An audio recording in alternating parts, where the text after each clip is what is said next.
Semuanya bermula dengan satu serangan berdarah dekat Kashmir. Tapi siapa dalang sebenarnya? India tuduh Pakistan. Pakistan pula kata itu semua fitnah. Betul ke konflik ni sebab nak berebut wilayah atau ada agenda tersembunyi?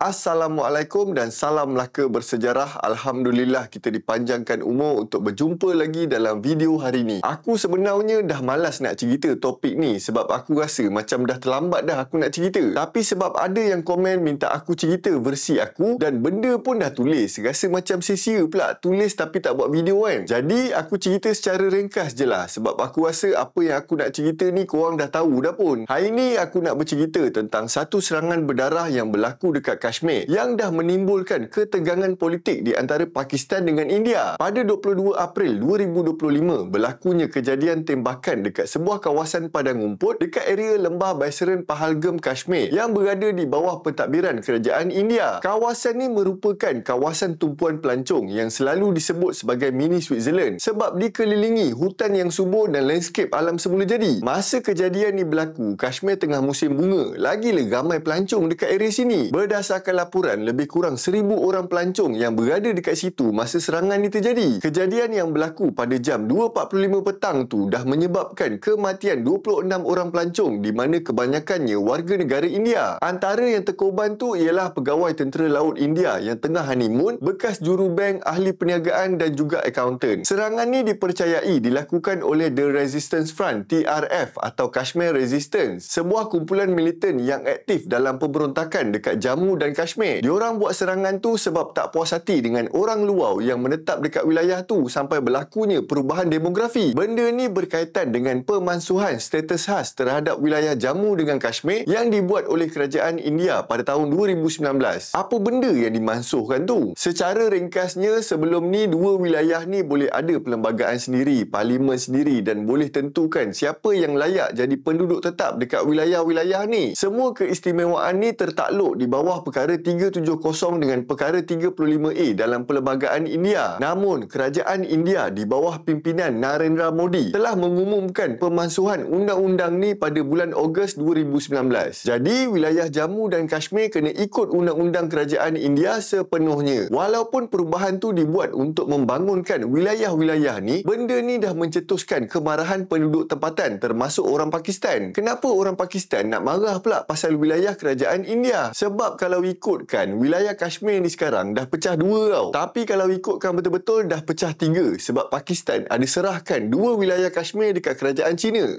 Benda ni pula nak kena recap balik sejarah diorang. Kalau ikutkan sejarah, lepas India dengan Pakistan dah merdeka, diorang dah berperang sesama sendiri sebanyak 4 kali dan 3 daripadanya berpunca dari masalah wilayah Kashmir ni. Lepas dua-dua negara ni merdeka, Jammu dengan Kashmir decide nak maintain neutral dulu sebab diorang pun tak decide lagi nak join negara yang mana. Pada Oktober 1947 berlakunya pemberontakan menentang pemerintahan Maharaja dan kumpulan militan dan penduduk dari suku Pashtun dari Pakistan dah serbu masuk dalam Kashmir dengan tujuan nak bebaskan rakyat Muslim. Jadi Maharaja Hari Singh pun sign Instrument of Accession pada 26 Oktober 1947 sebagai tanda Kashmir menyertai India secara rasmi demi nak dapatkan bantuan ketenteraan. Esoknya tentera India pun dihantau ke Kashmir untuk mulakan Perang India-Pakistan yang pertama. Perang ni berlanjutan sampai tahun 1948 dan Pakistan dah conquer sebahagian kawasan Kashmir. Jadi kerajaan India pun bawa isu ni kepada PBB. Pada 1 Januari 1949, PBB kuat-kuasakan gencatan senjata dan Kashmir terbahagi kepada dua negara secara rasmi. Tapi dua-dua negara ni tetap nak tuntut balik wilayah Kashmir yang jatuh dekat tangan lawan diorang. Pada April 1965, dua-dua negara ni bertempur lagi dalam perang yang kedua dan pada mulanya Pakistan menang secara taktikal. Pada 5 Ogos 1965, Pakistan menghantar tentera yang menyamar sebagai orang biasa untuk cetuskan pemberontakan orang Islam tempatan dekat wilayah Kashmir yang duduk bawah kerajaan India. Sayangnya operasi itu tak berjaya sebab orang Kashmir tak setuju nak jalankan pemberontakan. Pada 15 Ogos 1965, tentera India lancarkan serangan balas secara besar-besaran dekat Kashmir. Pada 6 September, India pergi serang wilayah Lahore, Pakistan yang menyebabkan tercetusnya perang terbuka antara dua negara. Lepas dah beribu orang mati, perang ni dihentikan oleh PBB dengan tekanan dari kuasa-kuasa besar pada masa tu macam US dengan Soviet Union. Majlis Keselamatan PBB umumkan gencatan senjata dan perjanjian Tashkent ditandatangani. Dua-dua pihak setuju nak kembali pada sempadan asal dan tarik balik tentera diorang. Masalahnya, dua-dua pihak tetap tak nak kalah yang menyebabkan isu Kashmir ni tetap tak settle. Seterusnya, pada tahun 1971, perang saudara pula meletus dekat Pakistan Timur dan India masuk campur dalam perang ni. Jadi pada 3 Disember 1971, Pakistan pergi serang India. Maka terjadilah perang India-Pakistan yang ketiga. Aku rasa perang yang ni aku ada explain dalam video rusuhan Bangladesh kalau tak silap aku lah. Disebabkan perang ni lah munculnya negara Bangladesh pada 16 Disember 1971. Lepas tu pada 21 Februari 1999, kerajaan India dengan Pakistan dah sign perjanjian Lahore. Tapi pihak tentera Pakistan tak puas hati dengan perjanjian tu. Pada bulan Mei 1999, tentera Pakistan dah cross line of control dan menceroboh kawasan Kargil, Ladakh, India tanpa pengetahuan Nawaz Sharif, Perdana Menteri Pakistan pada ketika tu. Bila tentera India dapat tahu, diorang pun terus lancarkan operasi ketenteraan. Maka berlakulah pertempuran sengit dekat kawasan pergunungan yang terletak dekat sempadan India-Pakistan pada Jun 1999. Pada 11 Julai, kerajaan Pakistan bersetuju nak tarik balik tentera diorang lepas dah dapat tekanan dari pelbagai pihak di peringkat antarabangsa. Kerajaan India mengisytiharkan kejayaan penuh dan Pakistan telah dikecam teruk oleh masyarakat antarabangsa. Perang ni juga dah menyebabkan tentera Pakistan dah tak ngam dengan kerajaan Pakistan yang akhirnya menjurus kepada kejadian rampasan kuasa oleh General Pervez Musharraf pada Oktober 1999. So sekarang dah faham kan macam mana status Kashmir ni dan kenapa orang Pakistan pun sama lorat nak mengamuk bila kerajaan India mansuhkan Undang-Undang Hak Istimewa Wilayah Jammu dan Kashmir. Jauh now dah aku throwback ni. Kita balik pada serangan Kashmir yang tahun 2025 ni. The Resistance Front ni muncul pada tahun 2019 lepas berlakunya pemansuhan undang-undang yang aku ceritakan tadi tu. TRF ni dianggap sebagai cabang kepada Lashkar-e-Taiba yang berpangkalan dekat Pakistan. Lashkar-e-Taiba ni pula US dah senaraikan diorang sebagai organisasi pengganas asing. US juga menuduh diorang yang merancang pelbagai serangan dekat India dan negara-negara barat termasuk serangan yang berlaku dekat Mumbai pada November 2008. Dalam kes serangan Kashmir 2025 ni, 3 orang suspek dah dikenal pasti di mana 2 orang warga negara Pakistan dan seorang rakyat India. Tapi kerajaan Pakistan keluarkan kenyataan yang menafikan penglibatan rakyat Pakistan dalam serangan tu. Kerajaan India juga menuduh kerajaan Pakistan membantu kumpulan militer dekat Kashmir. Tapi kerajaan Pakistan nafikan dan jelaskan yang diorang cuma bagi sokongan moral dan diplomatik kepada orang Kashmir yang tengah struggle nak teruskan hidup dalam situasi yang tegang ni. Menteri Pertahanan Pakistan Khawaja Muhammad Asif tak menolak kemungkinan bahawa akan berlakunya pencerobohan tentera India ke wilayah Pakistan. Keadaan ni sangat tegang dan tentera Pakistan dah bagi taklimat kepada semua orang kerajaan Pakistan berkenaan setiap kemungkinan serangan dari India. Jadi Pakistan sentiasa berada dalam keadaan berjaga-jaga. Disebabkan ramai orang India yang mati dalam serangan tu, Perdana Menteri India Narendra Modi terus bersumpah nak cari sampai dapat dan hukum semua orang yang terlibat dalam serangan tu. Masa serangan ni berlaku, beliau tengah ada lawatan dekat Arab Saudi. Bila dengar berita ni, beliau terus balik dan buat mesyuarat tergempau Jawatan Kuasa Keselamatan Kabinet dekat New Delhi. Salah satu tindakan pertama kerajaan India ialah menggantung Indus Waters Treaty, satu perjanjian perkongsian air yang ditandatangani pada tahun 1960 dengan kerjasama daripada Bank Dunia. Perkongsian air dari 6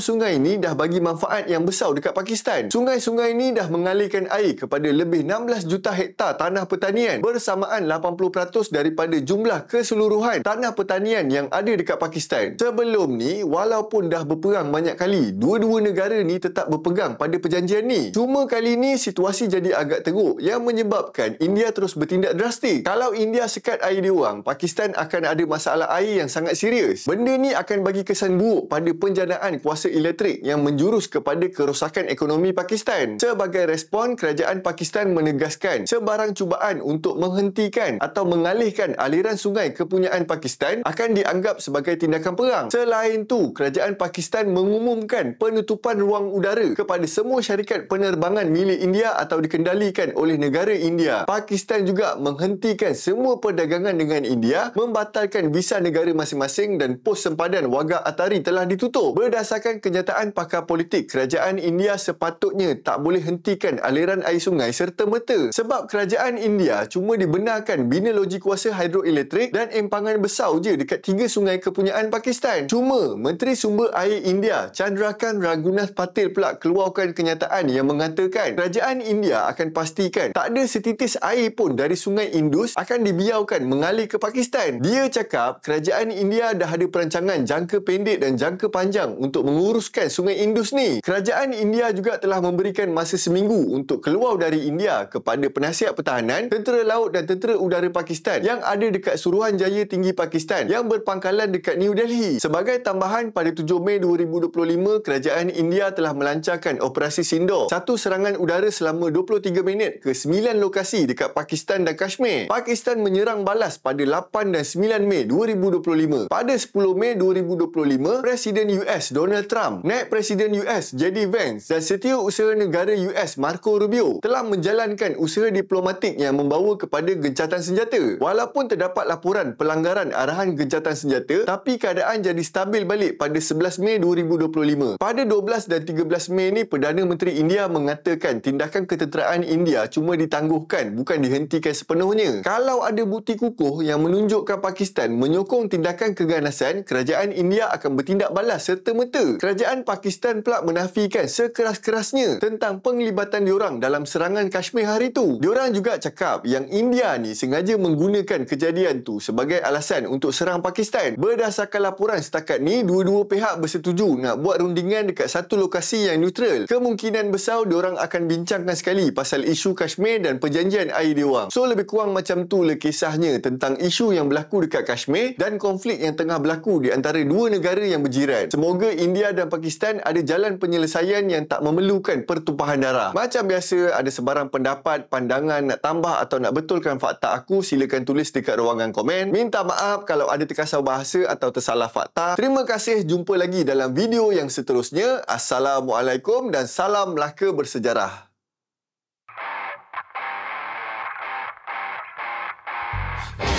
Ha.